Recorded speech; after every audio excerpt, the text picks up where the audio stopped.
और से बड़ी खबर है, चमोली में ग्लेशियर टूटने से हादसा हुआ है और बिजनौर एसपी ने भी अलर्ट जारी कर दिया है।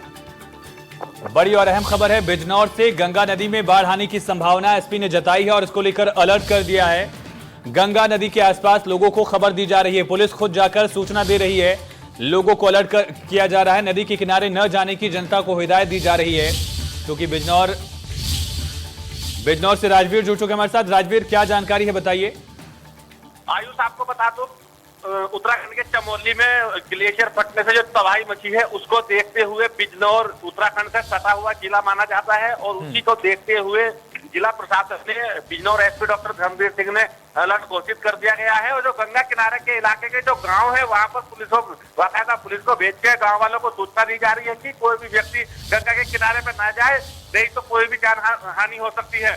तो ये पूरे जिले को अलर्ट पर रखा गया है यहाँ पर जिला प्रशासन की तरफ से, क्योंकि ये मामला जो गंगा में जो तबाही हो, क्योंकि जो वहाँ पे जो ग्लेशियर फटा है उससे गंगा नदी में बाढ़ आने की पूरी संभावना जताई जा रही है और जो गंगा का जल स्तर है वो अचानक से बढ़ सकता है। तो उसी को देखते हुए जिले में अलर्ट जारी कर दिया गया है। जी आयुष। राजवीर, इसको लेकर पुलिस की तरफ से सूचना दी जा रही है और क्या कदम उठाए जा रहे हैं और किस इलाके में इसका ज्यादा इम्पैक्ट दिख सकता है?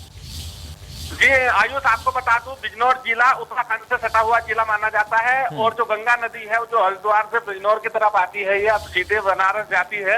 ये जो अफजलगढ़ का इलाका है, कालागढ़ का इलाका है और ये बड़ापुर का इलाका है, ये पूरा गंगा नदी से चारों तरफ से घिरा हुआ इलाका माना जाता है और ये तराई का क्षेत्र है और गंगा यहाँ पर जल स्तर जो है हमेशा बड़ा हुआ रहता है, इसमें जो पानी चलता रहता है और उसी इलाके को पूरी तरह से अलर्ट जारी कर दिया गया है और जो पुलिस की तरफ से पूरे लोगों को जागरूक करने का काम। Hydel project also has been damaged. So obviously the entire mass is moving downstream, and the areas of Chamoli and Joshimath and other downstream reaches will be affected. So the teams of SDRF are incidentally already deployed in Joshimath, and the two teams of ITBP, we are in touch with the commandant ITBP at Joshimath. They have also deployed. More personnel also will be deployed, and I believe there is a army establishment also who are also already active. As far as NDRF is concerned, NDRF has already moved at the instance of the news from Dehradun to Joshimath, and I am just organizing the airlift of 3 to 4 teams from here, from Delhi, from the Hindon airport by the Air Force aircraft to Dehradun onwards to Joshimath. Glacier फटने की खबर आई है, बाढ़ भी है, इसकी वजह से क्या सिचुएशन है और क्या डिप्लॉयमेंट्स हैं?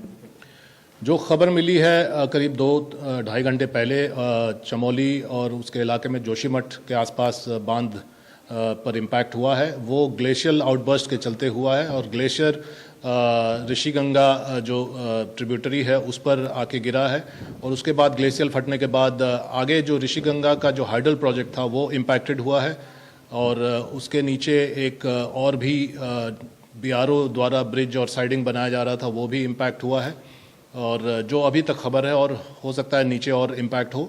पानी का मूवमेंट डाउन स्ट्रीम है और obviously down stream up to Haridwar तक ही पानी आएगा, लेकिन क्या इम्पैक्ट होगा अभी कहना मुश्किल है। लेकिन निश्चित रूप से ऑलरेडी सभी एजेंसीज अलर्ट हैं, NDRF भी अलर्ट हो चुका है, ऑलरेडी मूव कर चुका है देहरादून से। SDRF पहले से जोशीमठ में था जो स्टेट का कंपोनेंट है और ITBP ऑलरेडी जोशीमठ में बटालियन की शक्ल में है, तो वहाँ के कमांडेंट से भी हम लोग टच में हैं और वहाँ की भी 2 टीमें काम पर लग गई हैं और ज़रूरत पड़ेगी तो और भी मैन पावर लगाया जाएगा। और मुझे बताया गया है कि आर्मी का भी वहाँ पर एस्टैब्लिशमेंट है, तो वो लोग भी काम पर लग गए हैं।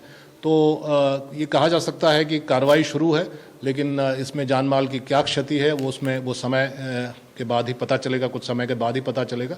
लेकिन जहाँ तक एक्स्ट्रा टीम्स की ज़रूरत है, NDRF की 3 से 4 टीमों को हम लोग रवाना कर रहे हैं और मैं अभी उसी तैयारी में हूँ कि हिंडन एयरपोर्ट से हम लोगों का एयरलिफ्ट हो जाए और जल्द से जल्द वहाँ टीमें देहरादून पहुँच के और देहरादून से आगे जोशीमठ के लिए रवाना हो जाए।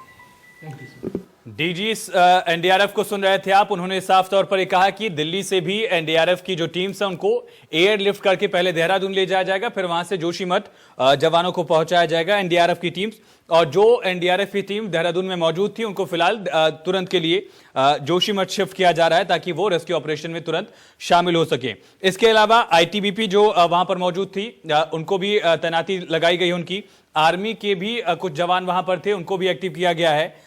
मलबा नदी में बह रहा है चमोली से जोशीमठ, ये जानकारी भी दी गई है डीजी एनडीआरएफ की तरफ से दरअसल। और अहम जानकारी यह है कि एनडीआरएफ की कई टीम्स को दिल्ली से हिंडन एयरपोर्ट से एयरलिफ्ट करके भेजा जा रहा है देहरादून के लिए। एनडीआरएफ के डीजी नारायण प्रधान की तरफ से जानकारी दी गई है, आप कुछ ही देर पहले सुन रहे थे। ये तस्वीरें आपको हम लगातार दिखा रहे हैं। हालांकि एनडीआरएफ के डीजी ने भी ये कहा कि अभी जान माल का नुकसान कितना हुआ है इस बात की जानकारी ऑफिशियली नहीं दी जा सकती है, इसका आकलन जारी है। और पहले कोशिश ये है कि रेस्क्यू ऑपरेशन को जल्द से जल्द कंप्लीट किया जाए। और ये भी कहा गया कि जिस तरह से down the stream water flow है, मलबा भी नीचे पहुंच रहा है, इस वजह से कुछ और शहरों में भी इसका इंपैक्ट दिख सकता है।